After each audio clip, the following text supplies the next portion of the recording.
is showtime. Good evening, everyone. How are you all doing today? Doing great. Doing good so far. Oh, please, not everyone at once. All right, so awesome. So this is our first episode of the Sitting by the Fire podcast, with Yes, special guest sir. MeepLessThan 3. Yeah, I guess everyone just introduce ourselves. I guess like it's your first day of class. Oh, that's the worst. I'll go first. Okay. PizzaRatGaming, co-host of the Sitting by the Fire podcast. Uh, I play games. That's all I got. That's all I got. Okay. I am MeepLessThan 3, a self-proclaimed casual gamer. Gamer as a member of the LGBTQIA community who happens to play video games. I just wanted to say that for clarification purposes. All right. Well, thank you so much for both being here. Oh, Pizza Rat, you're like contractually obligated to be here, so you really didn't have a choice. I'll take my I things mean, I back from haven't you. signed anything, but I do feel like the social obligation behind it because, we did talk about it. So, Yeah, he was which gonna is have to be fair. here regardless, so it's fine. But I do want to What are thank you. friends for? I do want to thank Meep for coming out, Exactly. though.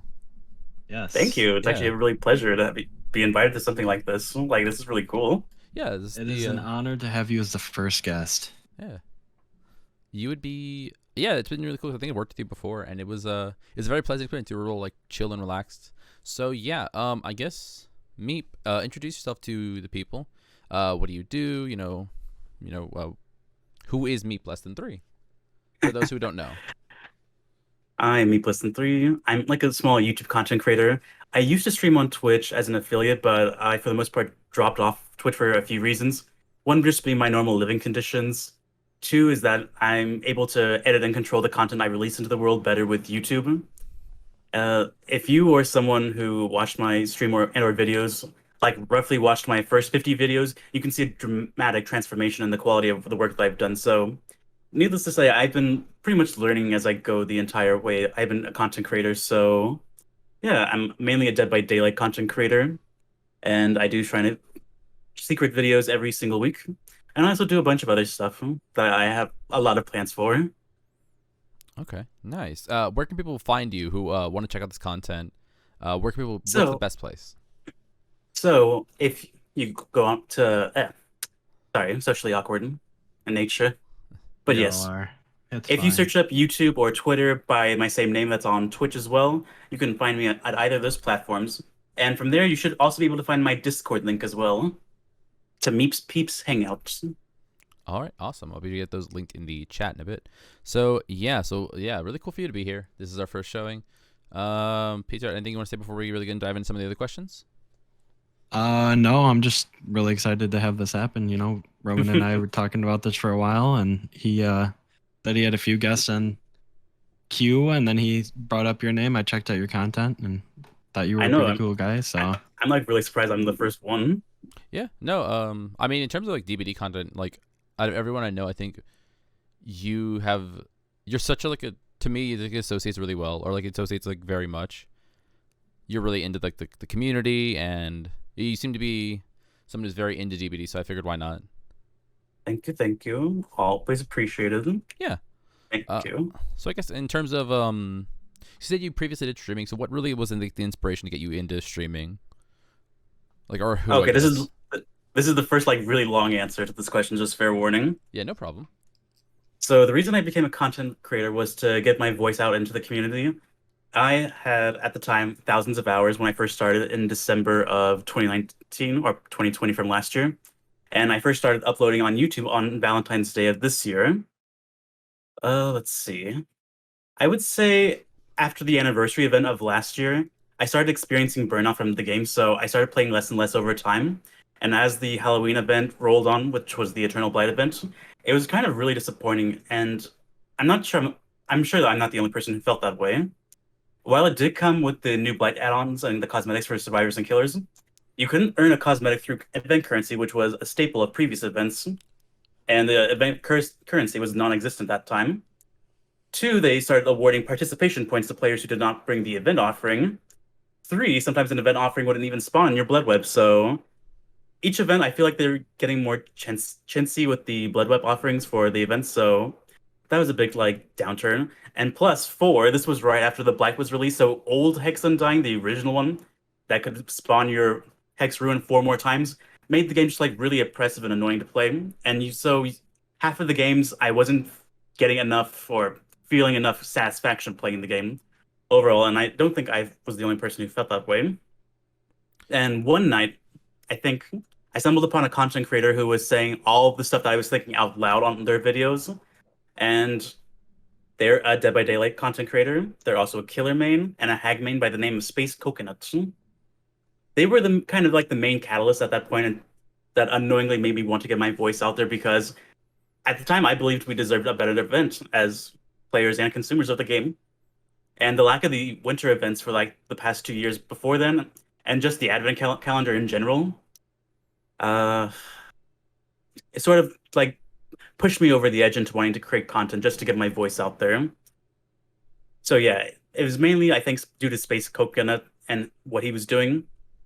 But previously, when I first started playing Dead by Daylight, some of the content creators that I watched was Hybrid Panda, True Talent, Tide Time, Monto, and Puppers really were my big five at the beginning. So yeah, I want to give them all credits. Okay, awesome. Very nice. So yeah, I do remember when Blight first came out with Undying. I remember that time where it was just really, the game would drag super hard. You had to go like through every totem, just hoping you get either Ruin or whatever totem they would have, just getting rid of it. I remember that being a real drag on a lot of the game. Oh yeah. And I was still really new at the game. I think I was only been like 4 months in, so I remember it being quite rough at the time. So yeah, Old Hex Undying was broken. Like it only synergized well with 3 perks, and that was Ruin, Retribution, and Haunted Grounds. But I'm like, now I feel like it's a much more better quality of life because it can now keep tokens for the other perks that exist as hexes. So overall, yeah. Yeah, awesome. Okay. So yeah, I think I asked you about this before, and you said this is going to be one of the bigger questions. I was really curious about your thoughts on Dead by Daylight as a whole, more or less as it currently stays right now, pre patch that's going to be coming out with the new Survivor in the current state we are currently in. Just kind of thoughts on the game, really. If you had asked me like a year ago about this around this time, what I thought about Dead by Daylight, I would say it was probably in its lowest point ever. But I feel like since the beginning of this year, they've been raising their standards in various ways. And the one thing I'd like to point out is the anniversary event. Like previously from the Halloween event from last year in the Advent calendar, they like returned to the standard of their normal events where they have extra blood points, cosmetics that you can earn, and just they did something new for the first time with that event, and that was refreshing the shrine secrets on a daily basis, which had never been done before. So that was pretty cool to allow some players to not have to spend their blood points to grind for those perks, where they could just simply buy them if they appeared in the shrine. And a lot of the popular perks did. Like you had Hex Rune and Undying in the same shrine. You had Barbecue and Chili, Devour Hope, and just so many good perks that were in it. Let's see. I would say though, with the last few recent killers, that they've been more focused on the 1v1 aspect, so they've been kind of a little bit more oppressive in chase, like especially with like Trickster with his trick blades, and even Nemesis with his tentacles. Like it doesn't really encourage looping necessarily compared to the original killers, like with the exception of Nurse, but rather the whole W meta for survivors at least. And overall, I don't know. It's hard to say. I think it's probably the most balanced that it's been in a long time. They've eliminated or reduced infinites across the maps, as in plural. They've nerfed a bunch of the add-ons for both sides to basically make the game a little bit more fair. And yeah, but with the PTB for patch 5.3.0, with all the changes that they made, including the add-on passes, they buffed Trapper finally. The new mechanics such as the boon totems, and they changing up the hash mechanic. I think they're catching back up to the community in terms of what we've been asking for. And if everything in this patch makes it to live servers and the upcoming Halloween event next month is up to standards even exceeds that, this would probably be a new high point in the game compared to the last 2 years when like Stranger Things came out or Silent Hill. Okay, yeah. Because even Resident Evil, it sort of like dipped down when they immediately took away the RPD map. Yeah, I've actually been wanting to ask you about when, because I remember the coming out, like the day it came out, like how crazy excited everyone was, and I get into a game and it immediately crashed, or like I had to, like it booted us out, and I was like, what the fuck? And like everyone's like, oh yeah, they're removing the map, and this is like right at the start. Like, what was your around that time? What were you thinking going on? Like you were like, okay, so like they released like one of the most hype DLCs I would imagine for the game, and they immediately have to like disable parts of it. How did that like? What were your thoughts about that time? Because I think it was an interesting part.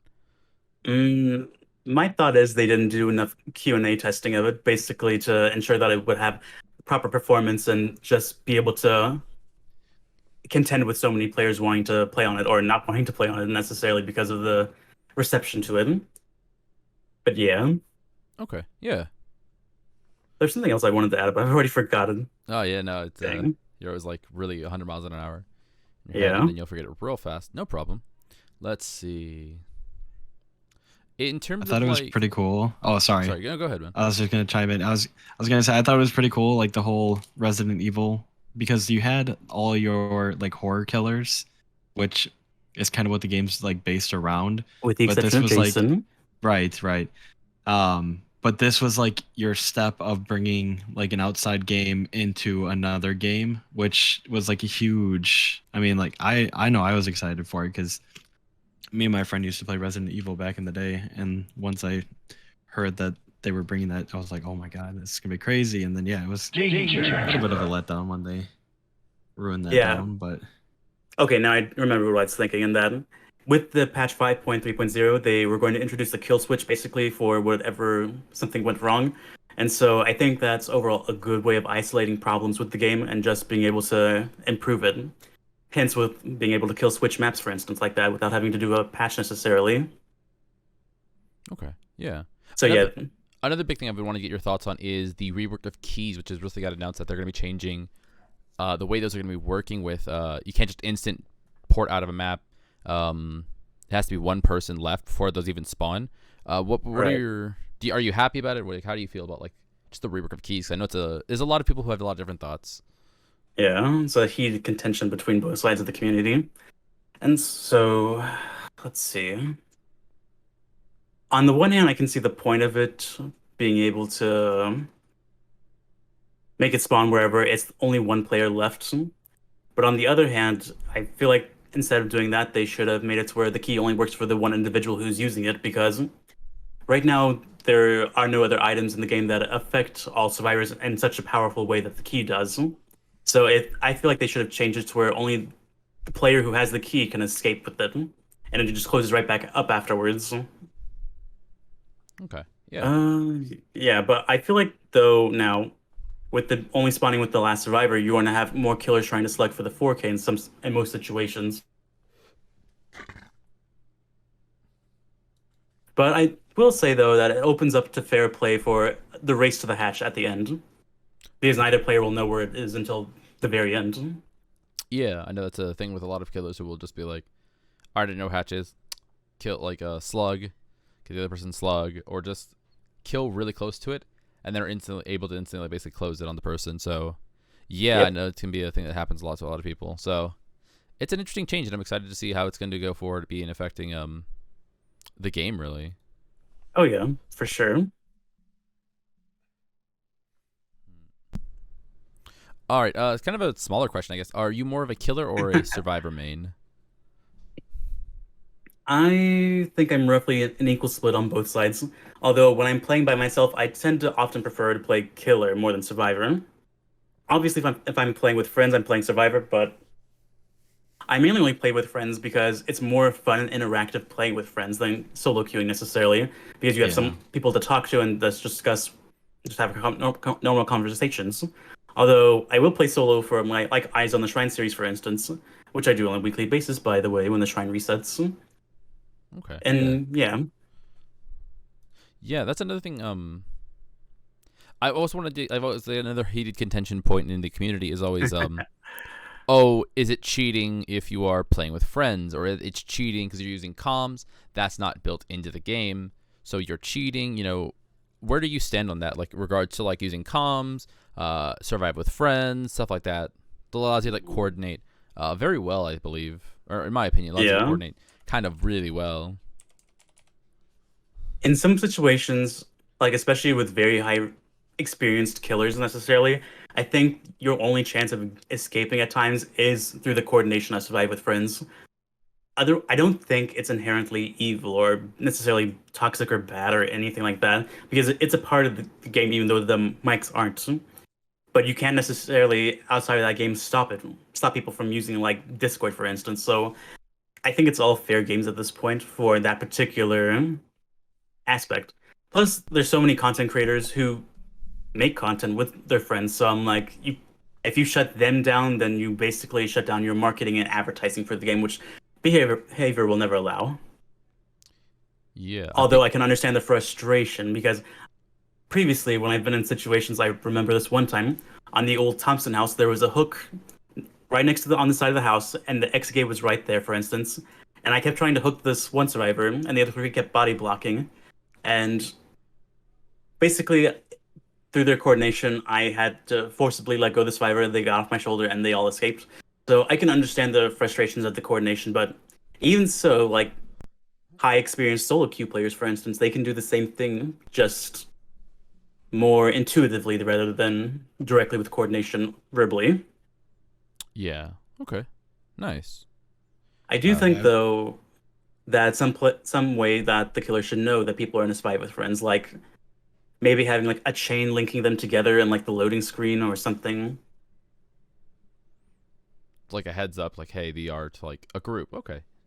Yeah, like Yeah. for instance, like this chain like connecting both of their Steam, whatever platform names together more or less. Yeah. Okay. So I've always wondered because I know a lot of people have a lot of different opinions on Dead by Daylight as a game. A lot of people are it's toxic, it's a bad game, stuff like that. And there's a lot of people who are like, I've taken away very different experiences where you meet a lot of positive, nice people in the community. Can overall, what did you say like is the higher experience for you? Like, have you had more positive interactions or just a lot of like more negative ones in terms of like either rude after in-game chats and stuff like that, or people coming into like streams or videos and just being nasty because of a game or something like that? So yeah, this one it's really a mixed bag. Like whenever I was streaming on Twitch, I would have people just because I got the 4K at the end, not because I slugged them to death, but because I did what I had to do in order to win the game. And I would get a lot of nasty messages. Like some people even privately messaged me on Twitch, which I'm like, okay, then that's creepy. And then other times I get to meet nice people like you, for instance, and also some of my various other friends that I play with or watch on Twitch a lot. So it's really just a mixed bag. I would say the negative mindset stems from like I want to say entitlement, but I'm like I don't want to necessarily throw that wide net over the community or something like that. But we do all have a certain like level of expectation when we play this game, like to have a good time and good experience with it. Yeah, because you're paying money for the game, you got to get into it. Yeah, I think Exactly. it could be kind of mixed because I know a lot of people. I've had bad experiences with people who are bigger content creators, Oh, either raging or coming into my chat upset about something, and it's dumb stuff. It is at the end of the day. I've always thought of it as it's just a game, and there's no. I don't know. question. I understand getting upset about it, but like to a certain degree, I've Question always for been like, you. yeah, Do you know the content creator Spooks and Jukes? I do know the content creator Spooks and Jukes. I saw his His Matthew videos Santoro about all video. that? Yeah, Yeah.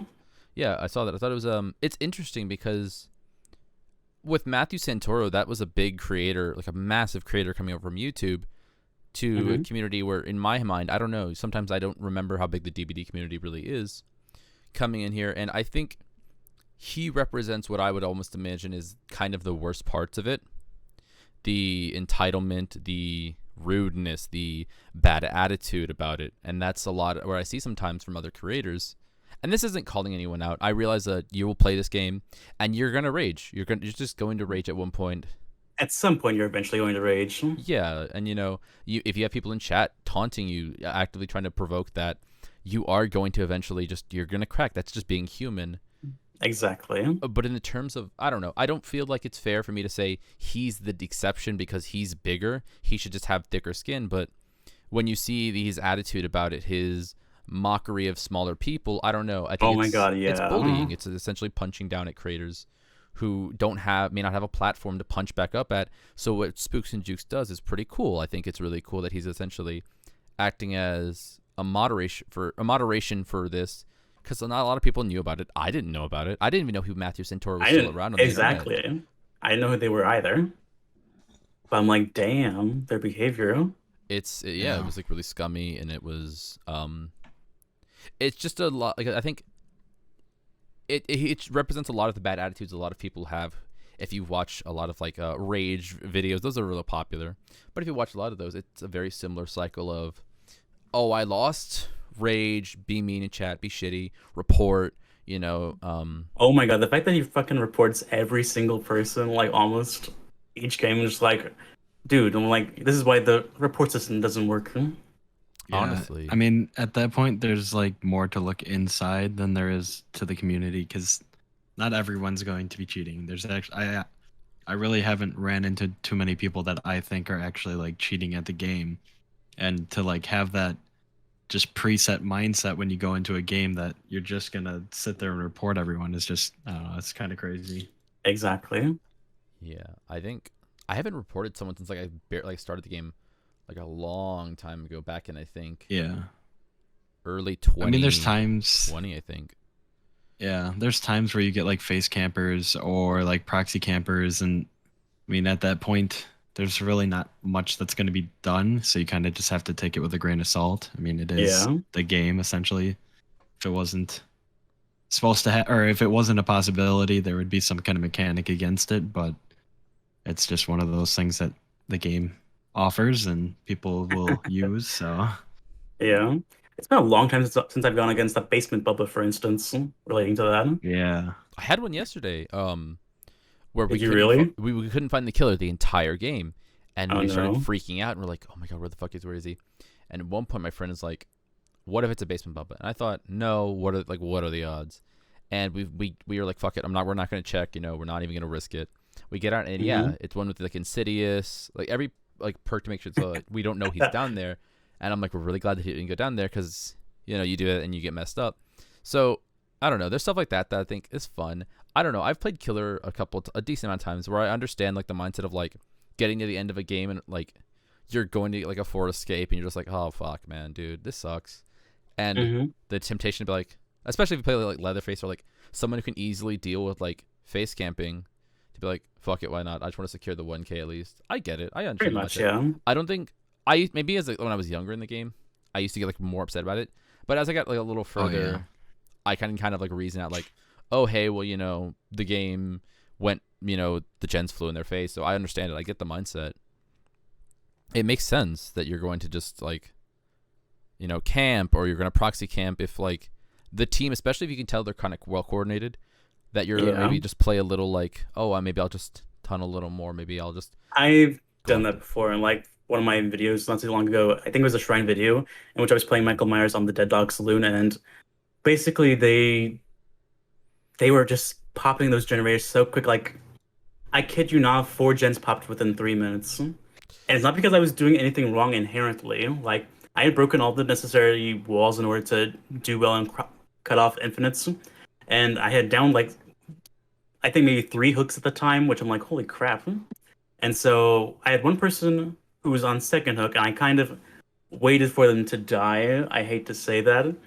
And I was building up my stock too, with their friends like coming in and out. And basically I was able to sort of snowball to a 4K because of that. I'm like, I'm not saying I necessarily earned that, but I'm like, I still did that. Yeah. I stand by it. Yeah. I think like you do what you have to sometimes. Yeah. I think there has been like one game where I think someone was like, you're a streamer. And I'm like, you know what? That's fair. I have had one of those games, where like he's only looking for you because you're a content creator, and this is like, okay then. We joke about that a lot when we play.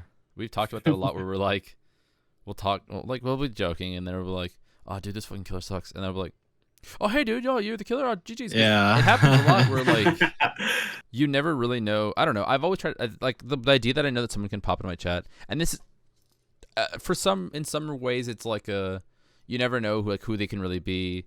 And even then, like, I don't know, I think it's always nice to like have a positive attitude. Yeah, exactly. I think. Oh, sorry. I was about to say something like I think Spooks and Jukes said it best. Like you can't assume necessarily malicious intention whenever they do something like that. Right. Yeah. So like usually I try to be very welcoming with people who come into my chat after a game and like, hey, I was a survivor who ran really well or like a killer. I always try to give them like the benefit of the doubt as like kindness, just like, oh, hello, welcome, good game. Recognize that someone Yeah. played well. Like even if they played like even if they end up face camping by the end, if they played well, they still played well. There Yeah. definitely is like a fine line of being frustrated in the moment and then taking that step back when, I mean, somebody joins the chat and takes the time out of their day to like check out your channel and kind of see what you're doing. And once you kind of take that step back, then you can just like kind of appreciate the community and see that, like you said, there might have not been malicious intent, but it just happened. So it is nice just kind of keep that after match like positive mentality, I guess. I gotcha. Yeah. I don't know. I think there's a lot of negativity in this community. I've talked about this. There can be at least. Yeah. So I think sometimes it's just being Right. positive and being like nice to people. A lot of people don't expect it, and a lot of people are saying, "Oh, you're not toxic, or you're really nice, you're cool," and that's really nice. It's like that. Hey, you may have made someone's day just a little better, which is always a good feeling. And I think Oh yeah. can almost go. There's almost something you don't realize you may be doing if you're just like instead of like being like shitty or scummy after a game, just be like, "Hey, GG," and like just being positive in those after game chats can mean a lot to a lot of people. So yeah, I don't know. It's a good experience. Like not necessarily Dead by Daylight related, but like in the job that I do outside of being a content creator, like I have to be consistently like positive, upbeat. Well, not really upbeat necessarily, but just like very pleasant and overall warm and hospitable. And so I can see on people's faces whenever it makes a difference to them. Like they leave your interaction smiling and just knowing what they need to do more or less. So yeah, I completely understand in terms of that. So, Okay. Yeah, I see what you're saying. For sure. Yeah. I work retail and you hit it right on the head. I mean, that's kind of what you have to do, but yeah. people appreciate the positivity. So Yeah. Oh yeah. 100%. I feel that. you can tell when somebody comes in with like a sour attitude and then you try to help them as best as you can and it kind of turns it around, which is nice. So Yeah. I've worked a bit of retail myself, and this is off. This is even DBD related. I've always had a question because I was like asking retailer employees this. Have you ever had the experience where like you go to like, you're like, oh hi, how are you doing, and then the person just starts oversharing? Have you had? Did it yeah. happen? Oh yeah. Yes. All the time. Yeah. Okay. Yeah. I had a lady start telling me about how the hospital killed her husband. And I was like, "Oh, okay." And you have to like sit there and be like, "Oh, that's crazy. Yeah, yeah." But I was like, "You're like this is too much. Like you don't even know me. You'll Yeah. probably won't ever see me again." And I was like, "Damn." But I mean, some people don't mind oversharing. Maybe It's it made her feel crazy. better oversharing and just getting it out there. Well, yeah, and I mean that's kind of my whole mentality behind it too. Is I'm just gonna sit there and listen, and be on their side because you can tell that it's obviously some kind of rough point in their life that then they don't seem so crazy, which it's a weird situation, but Yeah. at least they feel like heard. Yeah. Yeah. Growing up, I was always the person that was listening to other people whenever they decided to talk for probably like oversharing and other things like that. And so it really makes a difference on people. Oh yeah. I've had people would just be like very happy, and I'm like, how you doing today? And they're like, doing pretty good. I'm like, awesome, awesome. And then like I'll just ask a few more things, and they go, so yeah, I'm getting a divorce, and I'm like, oh, okay then.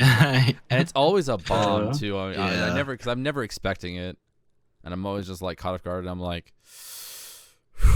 that's awesome, dude. You're like, where do we go So from you're here? single now. So you're Yeah. single now, hey, bro. Let's go hit the place, some clubs up. I really freak out when people hit me with I just got divorced.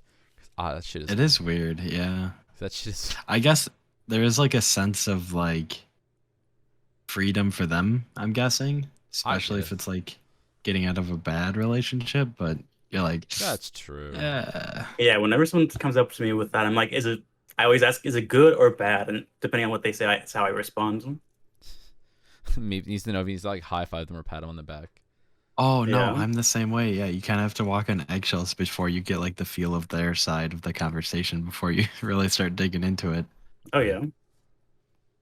I think it's cool, like interactions like that, where like if you can read the person kind of well or real fast, how like lax you become in those interactions with them. Like I've started realizing this in my job that I do, is like a lot of it comes down to like me being like very professional at the start, and if I can tell they're kind of like a real chill dude, I'll start using like Mm-hmm. terms like dude near the end of it, and it's something I Yeah. don't realize. I'm not supposed to. I think I've been told like you got to be careful about doing it just because like if they're not okay with that, they can like be upset with you. But like it's such an interesting thing about like how like You can match people's energy though. you can. It's really cool about like I mean I talk to a lot of people, so it's unique to just get to like match energies with people and be like, oh, we're kind of vibing though, like, and it's like people Yeah. I don't see, so it's really interesting to talk to these people for like 20 minutes out of the day. It's a really unique experience because even for like Mm-hmm. retail, like a lot of these people you may never see them again, like they may be passing by, and it's these small interactions you have, and I think it's a unique thing that I think a lot of people don't think about because a lot of people are like, oh fuck, I don't want to be here right now, which I understand. I've worked retail, and oh my god, I feel like guys, I'm like I can't fucking stand retail. I fucking hate retail so much. There's unique interactions with cool people, but then there's mostly like a lot of like grumpy old people, so that's never a lot of fun. Yeah. Yeah. Uh, Yeah. all right. So back to Dead by Daylight. Who's your favorite character in terms of a Where's my killer? In terms of killer, who's your favorite character? Aesthetics and like looks wise, and then like gameplay wise. hmm. Whenever I first started to play the game, like I've always drawn to both Laurie Strode and Michael Myers, and so they've always held like, a special place in my heart, and so I would have to pick them for both sides, really. Although, in as y'all have probably seen with my content, I've been playing a lot of Dwight and Quentin as well. So yeah, yeah. I love the Oni. I don't know what it is. I just think it's like, especially like appearance wise, I just think that Oni looks so badass and just this giant like creature. Just I don't know. I think he's a pretty badass character. I've been trying to learn him because I don't really play a lot of killer. If Mhm. I do, I usually play Huntress because I have a pretty good understanding of how to play her. But Oni is definitely one that I'm trying to learn just because I like the aesthetic of him. I think he's got a cool aesthetic, and then he's got some awesome costumes. I think one of Yeah. the Oh yeah, coolest for ones is the sure. Minotaur one, which is I Oh think yeah. I think some of the sets they come out with that are like these unique, like the Greek god sets, were so nice. I know Clown Yeah, they do really God. good with cosmetics for killers. Yeah, some of I, those killer cosmetics get wild. I just wonder how they come up with all the concepts for their cosmetics. Yeah. I think Like And that's each like one is how like different, like each month. yeah, that's and how they like relate one to one killer and not like how they decide that as well. Exactly. I think getting to work on like the killer sides of like costume design and stuff like that must be like such a fun job. Like just getting to sit there and decide like either a theming or like costume. How's it gonna look? How's it gonna come out? It's such a interesting and cool job. How's it going to move?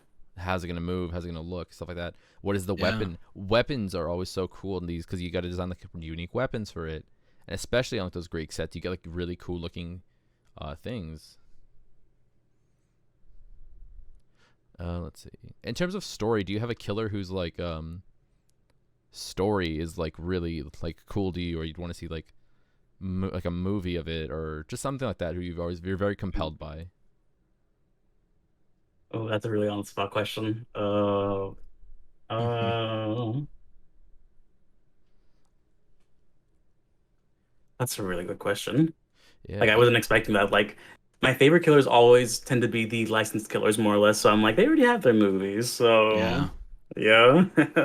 what I always thought was really cool about the game was like I really like iconic horror icons. So stuff like Michael Myers, Jason, Freddy, Leatherface are really cool, and Dead by Daylight did something really cool. Because these days I feel like we don't have a lot of like icons of horror anymore. It's more general stuff, ghosts, paranormal, and I mean there's certain movies that kind of do try to give like a character horror elements, like the Annabelle series, but like not truly like has there been like a slasher icon that's come out in like a long time that's really captured the hearts and minds of people that has become like this crazy phenomenon like Jason, Freddy, or Michael Myers, which Well, is Michael Myers is still coming out. he's still coming Yeah. out. But the thing is like oh sorry.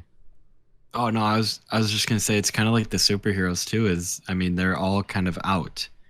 We're not seeing like, well, I mean there are comic books of like Marvel and DC characters that haven't been like put out into movies, and with like Suicide Squad, they're kind of introducing some of those new ones, which is pretty cool. But you don't see like you were saying with killers, you don't see like new inventions of new concept killers with that are gonna be like pop culture like all the other ones are. Yeah. Yeah, I think because some of the original killers, like from Dead by Daylight, you can kind of tell they were like derived from like big staples. Like the Trapper was Jason, Billy was Hillbilly- Leatherface. there was Leatherface, and then Yep. oh my gosh, I think everyone says Wraith is supposed to be like the Predator. Really? Yeah, because he's got the invisibility, the spine theme true. going on. Okay. He's got like the click, like the voices, the sounds you can kind of hear while he's nearby. The snarling, yeah. The snarling, yeah. And I'm like, yeah, it's kind I of could see true. that. And then I think as it goes on, like, so we got like Nurse, like they got more creative with it. It wasn't really tied to like our version of an iconic one. It became our monster, our thing. Mhm. And some of the unique ones they have are really cool. I think the Blight is a really cool idea because it's not just like a simple thing made creepy. It's Jekyll and Hyde, but with a spin on it that relates to their own thing. I don't know. I think Yeah. DVD has a really good track record of making unique killers, which draws me to it, and it was a really cool part of it. That was I think Yeah, Go that ahead. was like one of the reasons like I was also like really drawn to old Freddy, for instance, like the original old Freddy where he had to actually physically put people to sleep. Like I thought that was just like so unique and so thematic with his lore, and basically like, I thought that was just super unique, and like I was really sad to see it go whenever yeah. they changed it to Forever Slow Down Freddy. See, because Freddy used to be invisible when you were awake, correct? Correct. Yeah, yeah. See. I didn't play.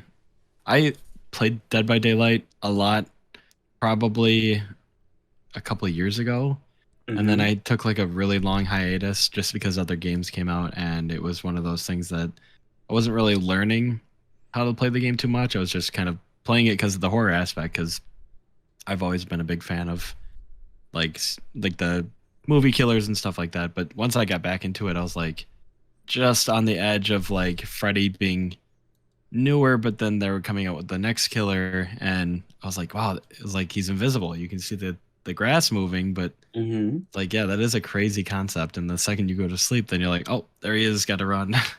This is going to be a really unpopular opinion, I'm sure, but I think old Freddy is stronger than new Freddy. Oh, the one we Really? have currently. Yeah. Yeah, Mainly based on his add-ons that he had at the time. Like that's what really made Freddy. Like he was Oh, a weak yeah. killer, but he had like really strong add-ons to make up for the fact. But like he also had built-in tracking, so whenever you're outside his tier radius and asleep, he could see your aura basically across the entire map. And two was he had a slowdown built into, so whenever you were in the dream world, everything you did from generator repair speed, opening exit gates, cleansing, it was all 50% slower, and then he had slowdown add-ons on top of that that made it much more worse. And as the game progressed to the very end, because he would typically run a end game perk like Noad or Remember being combined with his slowdown of the exit gates, like you actually felt like you were a part of the movie, like it coming to an end more or less because Freddy's at its most powerful, I guess you could say.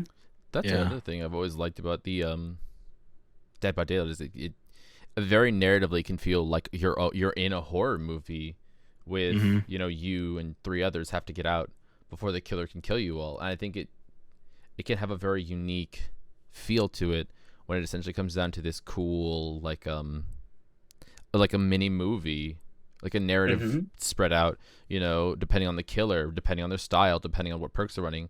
It can all come together as this very cool like unique killer. Like every killer is unique in some way, but depending on what they're running, what the costume is that they're using.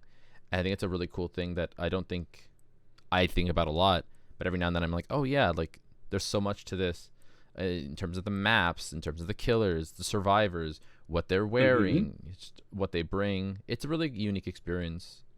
And I think Each and every game is its own different movie. yeah, and I think especially Yeah, I like that. if you're able to get like 1 or 2 kills as the killer, exit gates pop, and they got to work their way into like getting out. It has like a very natural tension, like watching a horror movie when there's 2 characters left that just need to escape or get away from the killer. It's a very organic feel. I think it can be really cool. It's very tense. It's very heart pounding. So yeah, I think DBD does that really well and can do a really cool thing. Yeah. I don't know. I think it's an interesting time. Let's see. So yeah. In terms of favorite survivor, who's your favorite survivor? Going back to the previous answer, for the first like year and a half, I was basically like obsessed with Laurie Strode. As I was leveling up survivors, unlocking their teachable perks. But in this recent year, I've been drawn towards both Dwight and Quentin more often than not. Okay, yeah. I know Dwight can almost feel like the face of Dead by Daylight. In a way, yes. Like he's compared to the Trapper, for instance. Yeah, like the Trapper's like the face of the game, but Dwight very much acts like a The Makote. yeah, like he's an icon for the game, so which is really cool. Or is nice. I would prefer playing Min because she's way cooler. But that's whatever. That's cool. Is she Yeah, though? you love your she Fang. is. She is cool. She's got the cool bunny costume, guys. She's based. She's got the bunny. She's based, guys. Honestly, though. But she's not a pizza delivery boy. I don't need no No, pizza delivery see, boy. that's why I like She's Dwight. I gotta she's hire a him. gamer, though. She's a gamer. How you know Dwight's not a gamer? Yeah, he He's could be not. just like a pretty timid guy who delivers pizzas and then goes home and plays video games. Horror games. I don't know. Got to get to know the guy, man. Yeah. All right, last real question we have lined up, and we can kind of just go from there. Outside of like streaming and content creation, or you did more toward just YouTube, what are some of like, the hobbies you have more or less outside of content creation? I don't really do much outside of not creating content. I mainly just enjoy sleeping, ordering DoorDash, and binge watching everything like YouTube, Netflix, cooking shows, and home renovation shows mainly. Next to Dead by Nice. Daylight, like the second most game that I play is called City Skylines, which is a sandbox city building game where you can pretty much do whatever you want. You can create in as much detail as you want or lack of detail necessarily. As I sort of have like a fascination with both city building, urban design, and also architecture as well. Nice. So yeah. yeah. I've always wondered like what do you play like outside of Dead by Daylight? 'Cause I know it's like your very much your bread and butter. Yeah, honestly, just those two at this point in time. Yeah, that's fair. Although I am looking for people to do walkthroughs of various games together with. There's a lot of good stuff out. You guys should try Before Your Eyes if you ever get a chance. Oh yeah, Oh my god. I haven't finished it, but I started it and then I had to get off. It's a very like visual-esque game, Mhm. decision based, but it's pretty deep. I'm not gonna lie. Sort of like Until Dawn. So kind of it, Kind of like Firewatch. Have you ever played Firewatch? Nope. I guess it's more of like a storytime game. yeah, in it's a honestly sense. it feels I played it last night. It took me about an hour and a half to do, and it very much felt like a movie, really. It can be like very emotional. It kind of without spoiling anything, the concept is you have your face cam on and it records when you blink, and Mhm. every time you blink it moves you to a next chapter or like a new chapter of your life. And it kind of just shows you the story of the character's life as if you're the character, and it kind of just shows you like how fast life can happen, and it's really nice though. Yeah, I really that's like a 10 out of 10 bracket. I've been waiting to buy it, and then when it's sale, I was like, there's literally no reason not to. It's like $7. I Yeah. highly recommend. It's so good. Cool. Yeah. Cool. I've also been playing No More Heroes 3 a lot, or doing a replay of that, which has been a really good time. I've been waiting like 10 years for that game at this point. They're close to 10 years. Yeah, it's a good time.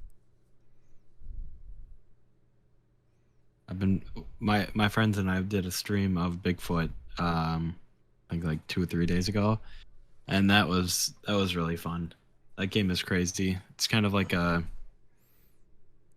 not phasmophobia, because phasmophobia you're looking for like clues, but Mm-hmm. definitely like a very like fun and just like exaggerated game. But that one we were like freaking out at because it gets like pitch black out, and then you have this giant Bigfoot coming at you trying to kill you. So Oh god. Yeah. but they just had a huge update, and it looks a lot nicer than it did when we first played it. So Let's see. Nice. So yeah, I don't know actually, because this is like the first time I've run my own podcast, so I don't really know how to do move An things ending forward. or Yeah, endings or anything. Do you guys have any things you want to talk about before we go? well, you asked me who are my favorite killers and survivors, so I'll throw the question back at you. Who is your favorite? If we're going non-licensed, I really like Demogorgon. I think he's a cool character. I had someone from my chat come in and be like, "Hey, you should play Demo," and I was like, "Demo sucks though," and they're like, "No, he doesn't." They were a big Demo fan, and I was like, "Okay, all right, I'll try Demo, okay," and I tried it, and it's actually after like 2-3 games, I was like, it's actually kind of fun.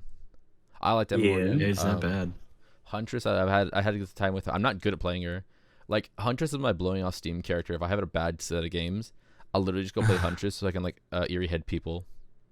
I was so sad when her nerf came out. I was so heartbroken that they were nerfing her eerie heads. And I was like, no, only one. So I actually have to hit my target the first try. But it is right.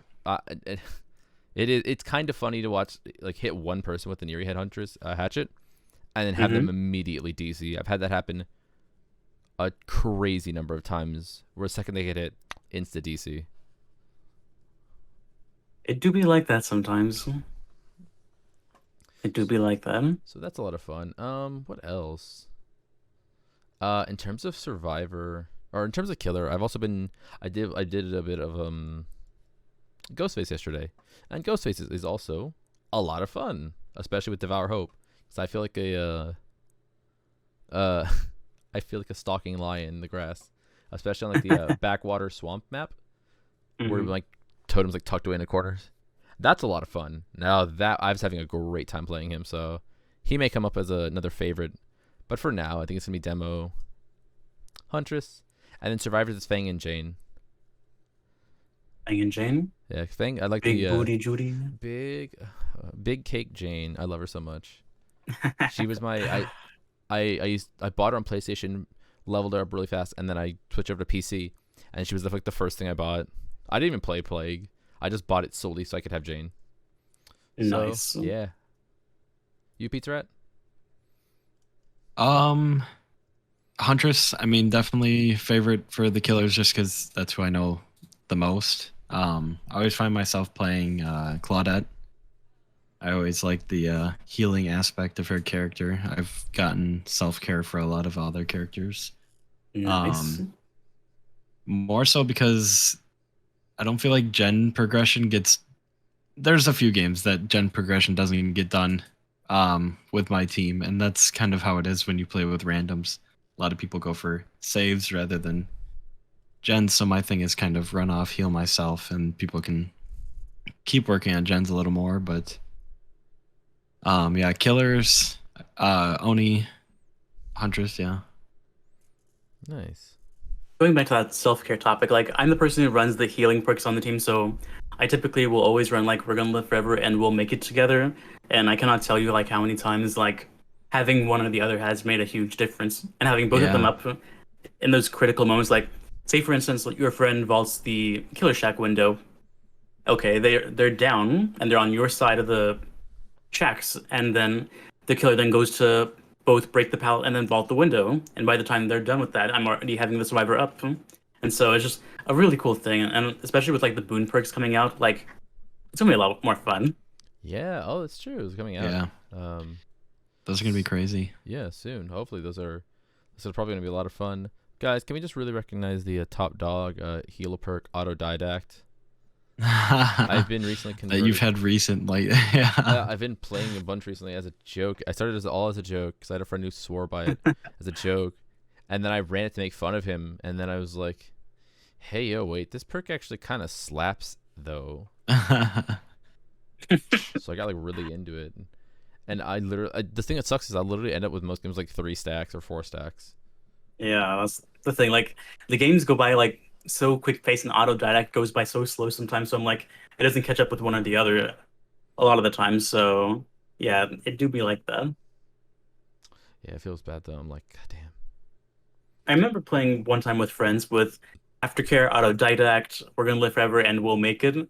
And like literally I was the only reason that they were still alive. Like literally Autodidact carried them. Or carried us, I should say, as a team. Because we were just able to recover. And I think it was like a Legion we were going against. I want to say so out of like favorite killers, I think I've talked about that. I think Legion may be one of my least favorite killers. Yeah, I was actually gonna ask you guys what, because I know Meep and I were talking in PMs a little bit about, you're kind of where he's gonna get a 4K match with this kind of killer, but I was gonna say, yeah, what are your least favorite killers? Yes. So my least favorite killer is like I tend to are we talking about like playing as or playing against? I would say against. Yeah, it's Okay. against. We can Before do this both, but possible nerf, I never really liked going up against Deathslinger or Plague, for instance. Like those were my like least two favorite killers to go up against. Mainly Deathslinger because of his like really small terrorists and because the majority of them run monitor and abuse and just it's just the very also low reaction time you get whenever he tries to quick scope you, and so you're trying to guess when he's going to shoot his gun. So yeah, and for Plague, I don't like that her power completely takes away one whole aspect of the game, which is healing. Like if you run healing perks or bring a mecha in, those are essentially useless for the vast majority of the game, possibly. And I also just don't like the puking in general sound. Like that's gross. yeah, And I have a friend who has definitely. that sort of phobia, I guess you could say, and they get like panic attacks whenever they go up against the plague. And so, Really? Oh my I was Yeah. gonna God. say I can see it definitely being a trigger for people, but I guess there are people who are on the more extreme side of reactions. So yeah, it's the same with like I play doctor. yeah, Doctor, yep. I play Hunt Showdown a bit with my other friends, and one of the bosses is a spider. So like anybody with an arachnophobia could just have like a huge like trigger to that. But yeah, I guess I never even thought. But nobody likes puking. I mean, puking is gross, but Yeah, it is interesting. Yeah. yeah. I bring in those perspectives now. Yeah. Have you guys do you guys still see Twins players anymore? I'm gonna be honest, I don't see them anymore.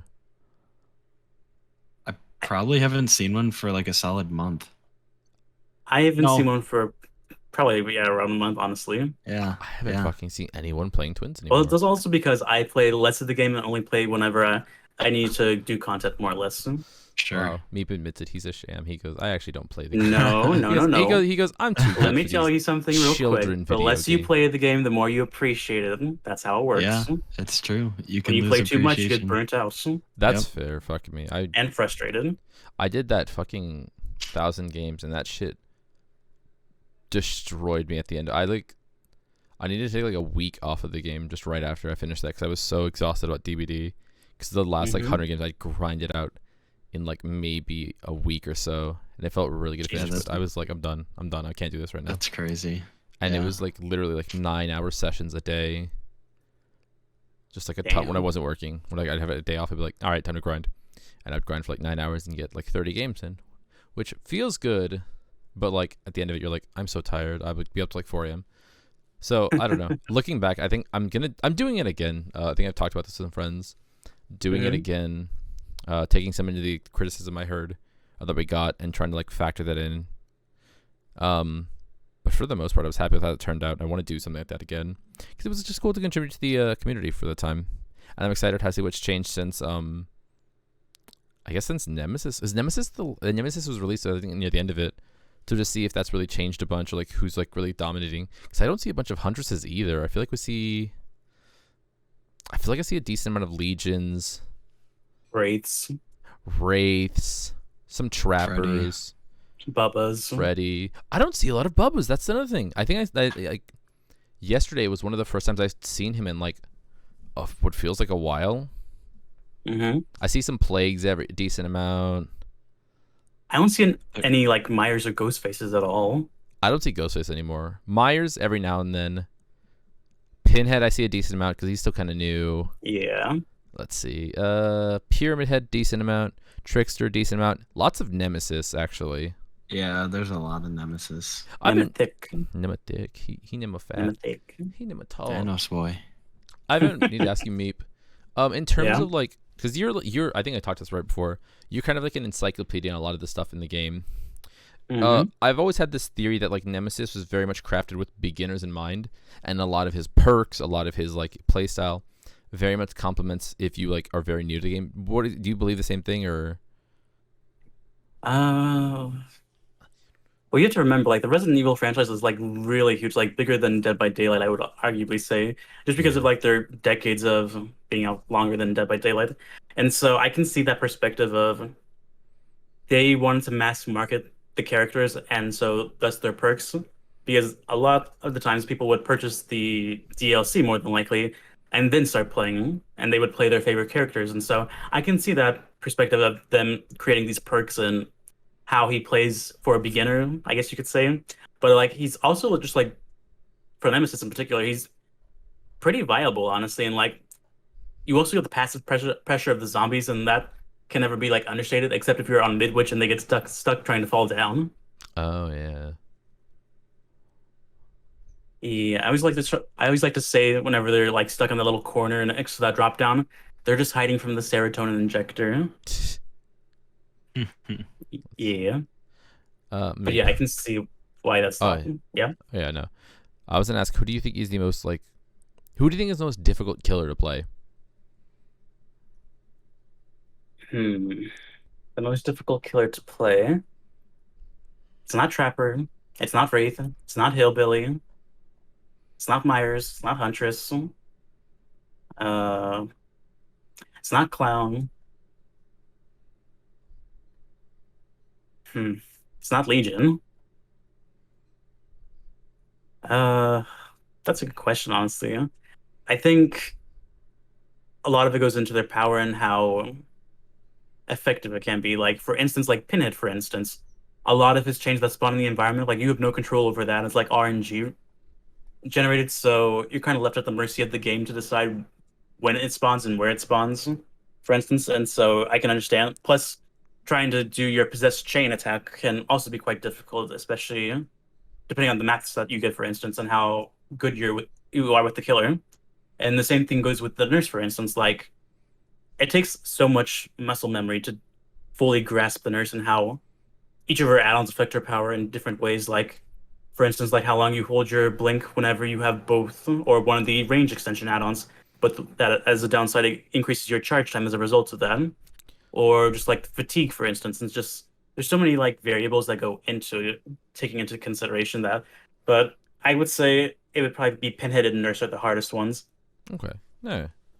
I can't get a feel for Nurse. I tried playing her yesterday, and I couldn't get a good feel for it. Where I was just like, okay, I know like the blink distance like in my head, and I didn't know the blink distance.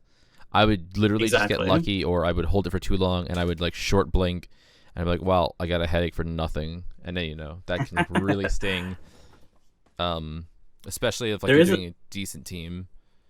Yeah, there is an add-on called the Plat Flannel that I think you should look into. It basically just lets you see where you're going to blink at, and so it can be quite useful in situations. Just good for training, because Nurse is difficult. I've always felt like Pinhead was kind of difficult just because like the way his power does work. It kind of like once you launch that chain, you're gonna have to kind of like be able to maneuver it well. And so I think he's pretty. I think someone said there's gonna be one rural like awesome like player with him. Yeah, I You could could see that. see, you could see once he was like fully released, the people who really learned him because they were really hard to go against with just perfect timings for their hook and just finding some of them surprise me when they like can find the box so quick and like that can be such a turnaround in a game when they grab that before that he's definitely an interesting character to play against. Yeah, probably one of the most interactive that we've had in quite a while. Yeah. Have either of you seen the Hellraiser films that he's in? Oh yeah. I've only heard like I love descriptions of it. Hellraiser. Would you like me to send you the links to the first two films? I've been meaning to watch one and I think two with a group of friends. Just to need to find out like time with them. But I know I'm gonna be honest, I super didn't expect them to do two licenses back to back. I genuinely wasn't expecting like Nemesis or uh s- uh Nemesis and Pinhead. Pinhead right after Nemesis. I was like super shocked. I think I was at work and I got a text or something. I was like, it's Pinhead. I'm like, what? So I went to check it out, and yeah, it was, and I was fairly surprised at it, and I was like, wow, I think he's a fun killer to play. It was a cool Mm-hmm. thing.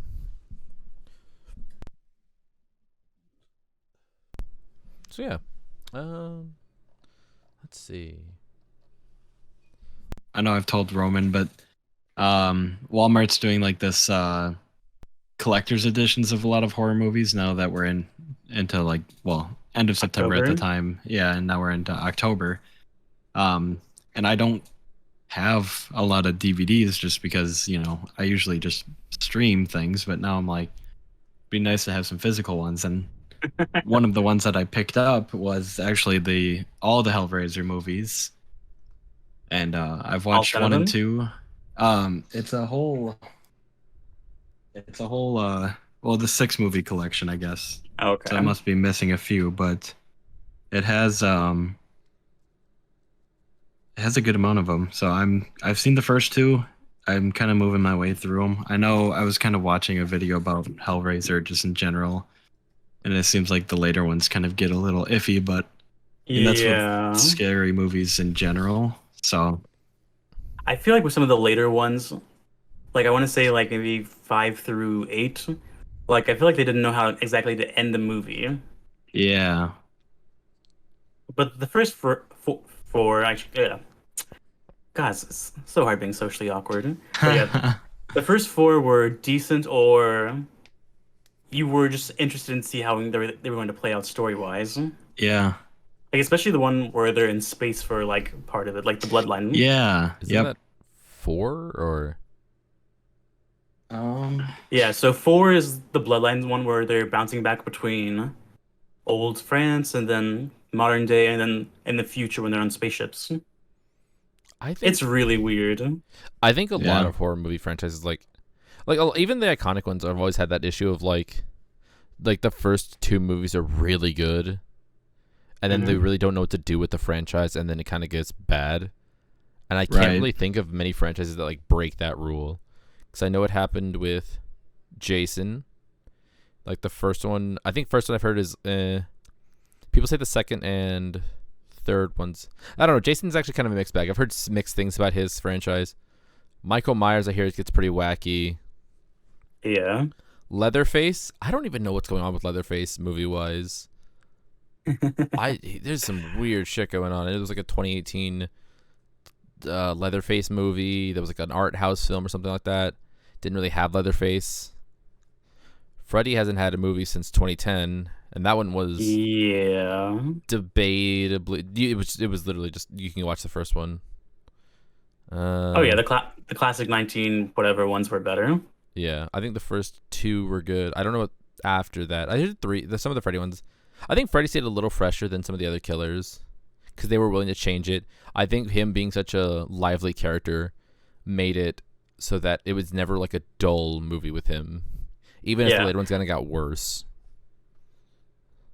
For instance, talking about Freddy briefly right now, I would say when we first got Freddy in Dead by Daylight, I would say he would be more like the 19 what was it 70s 80s version of the Freddy Hmm. that we got with his power to pull people into the dream world. And I would say with like the Forever Slowdown Freddy and the current one that we have right now, I would say that's more the 2010 one that we have. Just based on like aesthetics, gameplay, and power. It's so weird that we never got like authentic old school Freddy. We just got like the 2010 Freddy. I don't know. I feel like that one lives like it is like that's why people still care about Freddy these days, is because of like Robert Englund. I think, yeah, Englund. Yeah, it's the personality behind the character. Yeah, that's what sells him. Not like this. I don't know. That's always. I think it's really hard to like build a story off of, because usually when you think of like horror movies, you think of like one thing happened to this person, and it kind of get like with Jason and everything, it kind of gets resolved in the first movie. Like you kind of get a nice understanding of what that person is and like what their motive is and why they're doing what they're doing, and then once you try to build a story off of it, it's, I mean, I get that the killers can come back and kill more, but I mean, once you have the people who did it to you and you killed those people, then it's like, well, why are you coming back for more people? And I think that's why they kind of struggle with making sequels. Yeah, I feel like the 1980s was like the decade for horror movies in general. Yeah. Like so many iconic ones. Well, because I think. Oh, sorry. Go ahead. Oh no, I was gonna say I'm being told that they're making another Halloween and Scream movies. There are, yeah. So Halloween one should be coming out this month. Yeah, we're getting a new Halloween. We're getting a new Halloween. I think next week. I think it's coming out soon. Okay. And that was supposed to be. And then there's going to be one more after the fact. Yeah, this one's Halloween Kills. Is it Halloween Kills? And then we're getting another one. It's called Halloween Ends or something like that. I don't know. Yeah, Halloween Ends. So I don't know. I think they're kind of bringing all the other movies together now, because I think some of them weren't canon, if I'm not mistaken. Oh yeah. I think they're kind of bringing them all together. Yeah, Michael Myers' movie. Not Nightmare on Elm Street. What is this franchise? Halloween. Halloween franchise is so fucking weird because they did 1, 2, 3, 4, 5, and then they retconned it to just 1 and 2, then 2 other movies. Then they said, fuck that. H2O and... Oh my god, what is it called? There's H2O and a sequel to H2O. Then they retconned those. Then Rob Zombie got 2 movies, which is 1 and 2. Then it went quiet. Then they rebooted it with the 2018 one, which is the sequel to the first one only. And then that one's getting... Yeah, that I think you're a little too close to your mic, Roman. Huh? I think you're a little too close to your mic. Yeah, it's like picking up static. Oh, okay, sorry. Better? Yeah, just a bit. Yeah, that's better. Perfect. Yeah. But yeah, just stuff like that. It's like a really weird... That one's a really weird franchise. Leatherface is even weirder. I really don't think anyone wants to do with Leatherface anymore. Freddy, I don't know what the fuck they're doing with Freddy. Did you hear that the Jason court case like finally settled more or less and ruled in favor? Is it finally over? How long has that been going on for? Like 2016, whenever like the game first started. I remember I didn't hear about that, and then I think there was always that question like, why isn't Jason here? Why isn't Jason here? Then the Friday the 13th game shut down, and then people were like, well, shit. I feel like for the Friday the 13th game, like it was flawed from the beginning because it had more or less like put itself into a box. Like it could only do so much with the license, and just like it was purely it. I'm like, unless they could add like other killers, but then it wouldn't be Friday the 13th the game anymore. It would just they kind of screwed the pooch on that one. Just like I don't know. I think it was unique because I think it was like different forms of Jason. There was like one that was faster in water, one that was like tougher. It was like it's a cool idea because like Jason's like not just Jason. It's Jason in this movie is like bigger. Jason in this movie is like faster. Jason in this movie is XYZ. So that was a cool idea, but the game's essentially dead now, which sucks. So Jason, I talked about this with someone yesterday, and I have a legitimate fear.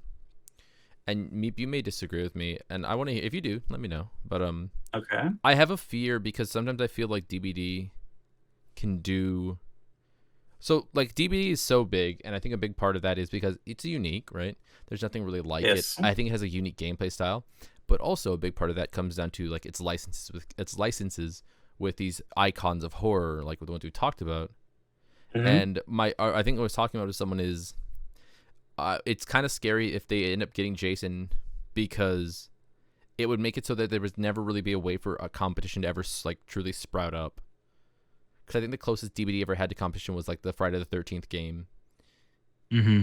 and Mhm. when that kind of died off, DBD's not really had like a like actual competition. I know horror games keep coming out. It's like a 4v1 killer game, but I don't But think they keep dying off. they keep dying off really fast. And I think people keep going, oh, is this going to be the next big one? Is this going to be the next big one? And so rarely does it live past like a beta or like Yeah, stuff like that. you could argue like Home Sweet Home Survive, for instance, is also falling under that. Exactly. Well, at least for like the NA servers compared to like the Asian ones. Yeah, but like just like those servers like going out or like not really doing well, it just doesn't I bode feel well for a lot of other ones, I guess. I feel like for Dead by Daylight, what made it successful, like, was they constantly kept updating it in the beginning. Like, Mm-hmm. for instance, like whenever we'll make it and self care stacked, and we'll make it went up to like 300% whenever you activated it. I'm like, that was quickly fixed. Then they extended the sprint burst, or not duration, but the cooldown at the time before exhaustion had happened, and then they added exhaustion, and then so on and so forth. Like they kept pushing out content in order to keep the game fresh, but they also kept like changing things more or less at the same time. Yeah. Yeah. Which I feel like a lot of other games, like, they're not doing fast enough in order to satisfy players. Yeah, I think people are just like after a week of like any like new horror, like quote unquote like 4v1 horror game, they're gonna be like, oh, I'm gonna go back to Dead by Daylight just because like it's there, it's got everything it needs. So Mhm. our worry is like Dead by Daylight can essentially get away competitionless with whatever at this point, because well, if it gets Jason, like it's kind of like that's kind of the last thing. It's like the last Infinity Stone, really. GG's. Like yeah, like GG's. I don't know. It can be disappointing sometimes with a game where like something will come out and it just doesn't feel good, or a chapter will come out and it just there's a bunch of glitches and stuff. Twins, because- we're looking at you. What? I said twins, we're looking at you. Twins came Yeah. out really bad, and that didn't get fixed for a while. So people are worried that like they'll essentially be able to get away with like not having to work as hard because they just have like I don't want to say monopoly because that's not fair. They still pay for this stuff, but like once you get Jason, like people are just gonna come to the game and be like, oh, Jason's here, I love Jason, get the game. And those issues will never really have to be resolved because it's the biggest horror game. It has the licenses. Mm-hmm. So that's always the thing. I'm like, I do see that, but I feel like if they start getting overconfident and start lacking in like the content and mechanics of the game, I feel like there will be a day that somebody will come along with a new fresh game and people will just kind of get sick of Dead by Daylight at that point, like if it were to ever happen, and I feel like people would migrate. I think with this PTB, I think they've proven like, okay, we're like they fell into that like the complacency and overconfidence, and so they've adjusted like a lot of things in order to make up for the fact, I guess you could say, Yeah. because they like finally buffed Trapper after so many years, for instance, and just oh, sorry, go on. and just like so many changes that the community is asking, this community's been asking for more or less. Yeah, it's been like a big like thing where people have been asking for like all these things, like with it's really strong on Death Singer. You can kind of whip his gun up really fast, and like, oh, if he doesn't need to, just go for an M1 really fast. And there's not really counterplay to that. And it's kind of weird that it took them this long to be like, okay, we should probably listen to everyone. It's good that they did. Yeah. Yeah. So I'm excited. I'm hopeful that with what we're seeing here, it just shows that they're going to be going Listening forward. They'll more. be changing things as the community asks for it, because like these are the people who are going to play the games the most. They kind of can look at it like, hey, can you change this or maybe buff this? Just make changes where like the game needs it to make it a little healthier. Mm-hmm. So I'm hopeful. And I think, for instance, like last year was sort of like the rough spot for them, like going into the beginning of this year, like from the dismal performance of like the Halloween event from last year, the Eternal Blight, and then the lack of the winter event, plus like the release of the twins, and just the weakness of Trickster whenever he first launched, and just Yeah. Yeah. there's playing catch up, I guess you could say, Yeah. and just I'm like, okay, time to overhaul things, make them better. Yeah.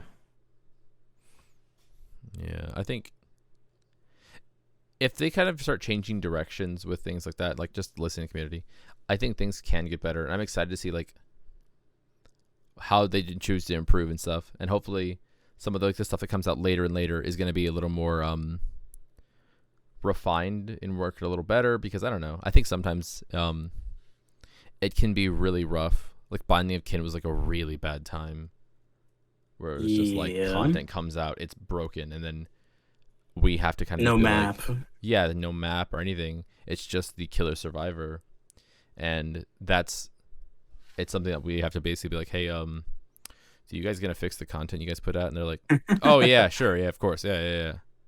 I don't know. I think I've heard some people suggest like they change the 6 month or like the window, so like it's like a schedule, right? It's like killer, Yeah, every 3 survivor, months. 3 months moves on, new killer, new survivor, move on, stuff like that. Changing that Yeah. would, I think, 100% help the health of the game. If they like say, hey guys, we're gonna be doing only 3 killers this year, we're really sorry, but in place of that, we're gonna be doing a shitload of bug fixes and overhauls. I think They've already said though that they're not going to stop releasing content to do health patches. Like they've already stated that previously. And but with this PTB, for instance, like I was really happy when they like announced the kill switch mechanic in which they could turn perks or add-ons or even characters off to diagnose their problems better. I think that's So a I think start. that'll fix it. I think that's definitely a start with like having ways to be like, if at any given point when you need to turn it off, you could just turn it off real fast. But even then, I'm still hopeful that like, I don't know, maybe they'll like make just a smaller, a slightly bigger team just to have on hand for like quick bug fixes and stuff like that, or just like, I don't know, just something to make sure like when the new chapters are coming out, it's not going to come out as bugged. I've been meaning to ask There you, will always be bugs in some way. I don't mind like here and there, but like Binding of Kin was. Oh, I remember there was Yeah. I think around the time Blight came out, there was like a hook glitch where I wasn't. You had to like put them down in front of the hook and then pick them back up, then hook them, which was annoying. Oh yeah, I remember that.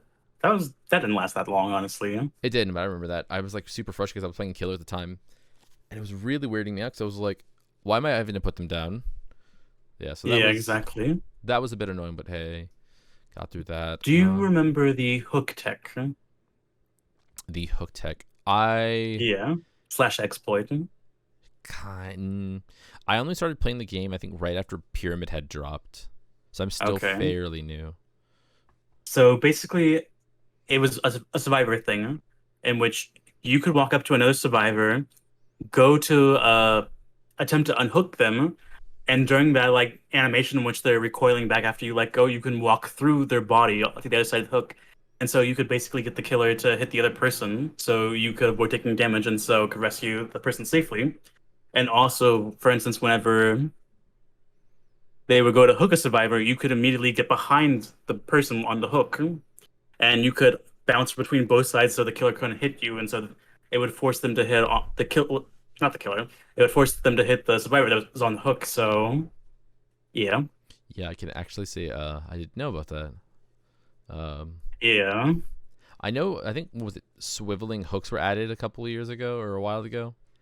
yeah. That was like I think it was a late 2016, maybe early 2017 mechanic. But yeah, the killer could physically stand in front of the hook and prevent you from unhooking entirely altogether. So Which that was face camping. You're like now you like take out your big jug. You're like back in my day that was face camping.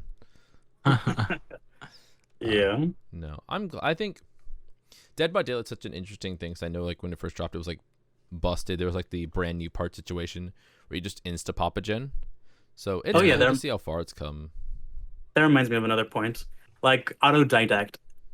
I don't know how well you're familiar with past content, but do you remember the history of brand new parts? I'm the only part that I'm aware of is that you would basically be able to insta pop gens. So people would rush one gen and then pop the last 4 in like a quarter of a second, maybe. But that's kind of it. So that was the first incarnation. That was the OG. I'm talking about the second incarnation. Like basically, whenever you go to install the brand new part, every 2 seconds you would get a skill check with a good and great successful skill check zone. If you hit the good skill check zone, it progresses the generator 5%. And if you hit the great skill check, which was increased like basically like split the normal skill check in half between good and great. And if you hit the great one, it would progress the progress by 10%. So you could finish the generator between 20 to 40 seconds, depending on your skill checks. And interestingly enough, though, Ruin affected that. So like if you hit the Ruin part of the good skill check with the brand new parts, it would regress the generator 5%. And That's so you would have to hit all your great skill checks. And so I kind of wish autodidact functioned in a way like that. that's kind of wild. Yeah. I wish. So I just feel bad. Sometimes autodidact just doesn't. I'm not getting enough skill checks, and I'm just like, oh god, Yep. that can be rough. Yep. So that's basically why I Gosh. wish we could change autodidact to that sort of mechanic. Oh, Jesus. Bless you. Oh Christ. Thank you. Trying to think, is there anything else we want to go over? Anything else we want to talk about? I think I said a lot. Okay, PizzaRat. I know. We kind of knew about it for a while, but what are your guys' thoughts on the loss of licensing of Stranger Things? Oh yeah. It sucks because I think Nancy and Steve have become such a big part of this community. Like you'll literally see people dressing up as them or like referencing them. I literally ran into someone yesterday called Steve, Steve Survivor Mage, something like that. And it's crazy, like how like dedicated people are to this, like the outfits they bought, and just play it like dressed as like the Scoops Ahoy stuff. It's kind of wild. So, I mean, they definitely introduced some like really cool perks to the game. But yeah, it is interesting to see because I mean, you know, you kind of think of like what else could they lose licensing of, or you know, it's a lot of missed. Because people can get the perks now? They're just renamed, but they can't get the survivors, right? Correct. Survivors or Same thing dead. as with the killer, I believe. Yeah. So it's, I mean, that's kind of a huge part of the community that, you know, new players are going to miss out on is the fact that they are missing out a whole Chapter. Yeah, exactly. That chapter's been closed. Thank you very much. Yeah. I am relatively okay with Hawkins being gone from the game. Like it was one of my least favorite maps for playing both sides. And I do like some of the perks that came with it, like Inner Strength, Better Together, Fixated, and Surge were probably my favorite out of the bunch. I will say I am though a little bit worried. Like, say for instance, they go to mess with killers more or less, and they accidentally break something of Demogorgons, like his add-on stop functioning or his textures get off. And so I'm just wondering, like, how is that going to work? Like, are they going to be able to retroactively fix things like that if they break without being able to hold onto the license, or are they just going to be permanently broken? Yeah, it's I don't know. It's worrying because like you just never know at this point. Like I said, I think I'm hopeful, but in terms of just what's gonna happen, I'm like I said, I think I wonder if that's something they can gain back in the future, or have they like permanently said that they're not even going to go for the licensing again? Well, I think Netflix didn't want to do it because they're focusing on creating their own type of games. So I think it was more of a Netflix side of things. Gotcha. And they probably also might have won more money than Behavior was willing to put out. So, oh yeah, but who knows the real reason? They are doing their game stuff. I almost forgot about that.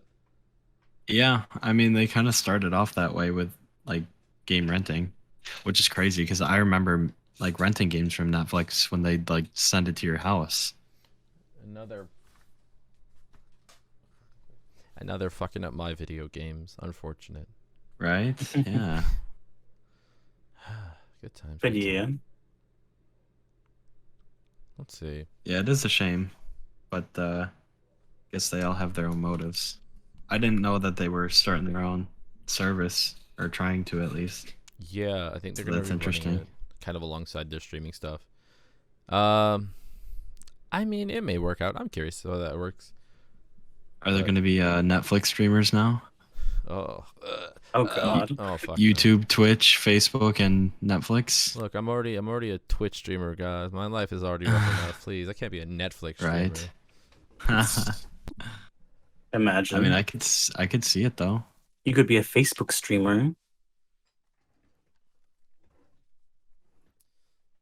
The weird. Oh, so what? No. Somebody just commented in my comments and said the weird thing is that Stranger Things is going to Far Cry 6, which has nothing to do with horror. Wait, what? Is it really? No way. What? Is Far Cry 6 actually getting Stranger Things DLC?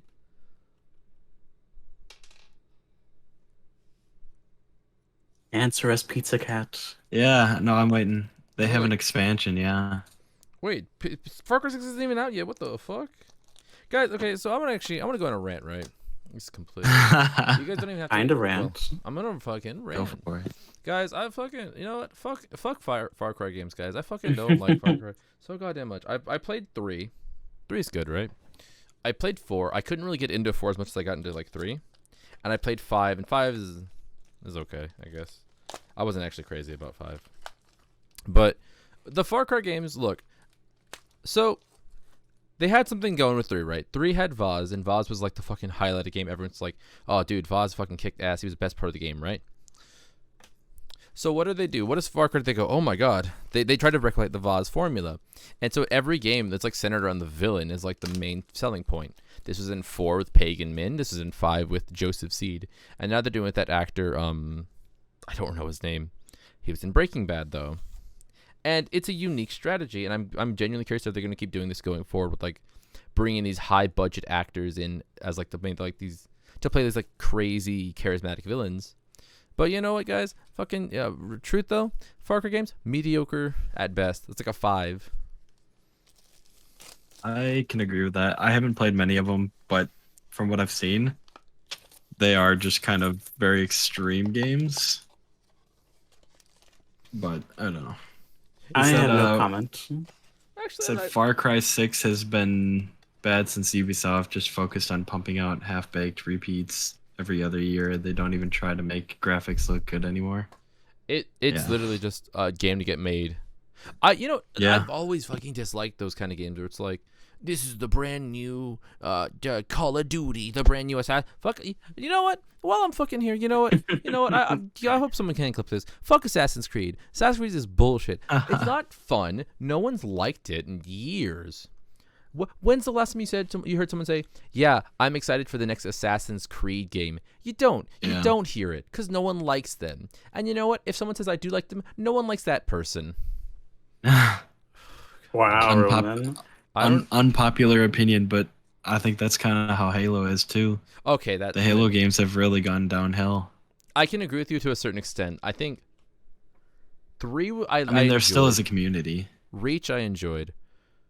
4. I didn't like. I feel like Halo 5 just started to be like Halo themed Call of Duty. 5 was kind of. I heard there was some interesting stuff about it. I just didn't get into it. 6. Yeah. 6. What I mean, there's still the multiplayer. Well, I guess that's kind of the problem is the multiplayer. Or not 6. It's Infinite. Infinite. I'm excited to see what they come up with, but who fucking knows? But yeah, you know what? Because the COD games I play, I love playing the COD like campaigns, but now I don't even bother getting it because I play like my cousin and I will play Fortnite every once in a while, but like I just never really got into what's Call of Duty's version of Battle Royale? Warzone.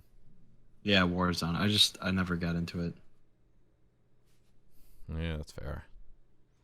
Yeah. But yeah, that's my big rant. I just it's kind of just fuck Ubisoft. Honestly, they haven't made any good games. Yeah. Every time I see a game made by Ubisoft, I know they'll sponsor people. They're like, buy this game with my code or something like that, and I'm always like, I won't buy that game. Reach 'Cause Shadow that game- Legends. 'cause that Yeah. game looks like fucking trash. I don't like Ubisoft, guys. Was really big into Siege back in the day, but now it's like the new characters they come out with have such like unrealistic abilities that it's really just strange to play. It's like, Also, oh, this character can shoot through walls. Oh, this character can see through walls. And like, oh, just everyone can have super special abilities now. what was it? And you know what? Honestly, thinking on it too, I think Valorant looks all right. Hot take: Valorant looks all right. I just can't get into it. Yeah. All right, enough of that out of me. Any of you guys want to say anything else? I'm okay right now. I'm happy. Yeah, that was Yeah. it's great. Well, I think I got everything I needed to say out of here, guys. Just waiting on my Chucky expansion for Dead by Daylight. I am waiting for my Beetlejuice chapter. Oh, dude, that actually would be so great. I don't know what his abilities would be. I'm sure they But- would probably do like a teleport thing with like the sandworm or something like that. Yeah. Oh, that would be great. I'm not gonna lie. Beetlejuice. Yeah, Or we could- what if they took a whole like weird animation turn? You know how like Fortnite's doing like very like anime looking characters? Oh, like Nope. Naruto? No. Did they put Naruto into? Yeah, Naruto's in Fortnite. Really? Okay, I didn't know that. But what if they did like a whole Nightmare Before Christmas theme where everything was kind of that like Tim Burton looking? Okay, I could see that. You could get the town as the map and Oogie Boogie as the killer, and maybe Oogie Sally Boogie as the would be survivor. Yep. Jack and Sally, that'd be But- pretty cool. I don't think visually it would fit into the realm of Dead by Definitely Daylight. not. No, it Yeah. would definitely be like a Nice. map themed kind of thing, but I think it'd be an interesting concept. Oh yeah, It'd just be for sure fun it to would. see like new, like you said, like Beetlejuice isn't They could necessarily make it like work. a serial killer. They could make it work. They could put Santa Claus as a survivor since he's a human. Yeah. Santa Claus, that he's very thick. Yep, we get our plus sized man. Hell yeah. Or you get like Oogie Boogie and then like you can get all the three Children. yeah. Or at least the masks, like for people. That I think I just Mag- think even like a cosmetic pack of Nightmare Before Christmas would be kind of cool. Oh yeah, for sure. I think there's so much crazy stuff they could add to the game. I'm excited, but Yeah. I think it's gonna be it for You this think? pod. I think it's gonna be it for this show, guys. Yeah. Okay. No, that was great. No, it's a good time. I think this brings us to the end of the show. Meep, is there anything you want to say, plug, talk about before you go? Well, we got you here. Not really anything to plug. I just want to say thank you so much for thinking of me to be your first podcast guest. I really appreciate that. Like, there's been other content creators that I wanted to collaborate with, but to be reached out to first by someone, it's really quite an honor, and you feel special afterwards. So thank you, Roman. I appreciate it. Of course. Yeah, I think we were talking about it. I was like, okay. I was talking with Peter, and I was like, okay, we need guests. And I was like, I know. And Otz was busy, so I was like, okay, Meep. Oh, I'm sure I'm he's kidding. very busy. No, he probably is. He seems like a cool guy, but no, I was like, yeah, I'll look at Meep because I think you were very much into this community and kind of get like a very interesting take on it. And I've kind of want to talk to a lot of different people about like perspectives on it. I know from you, I get Mhm. like a very history. You're like a very like a historian. History like- oriented. I reflect on everything and just think about how everything works together.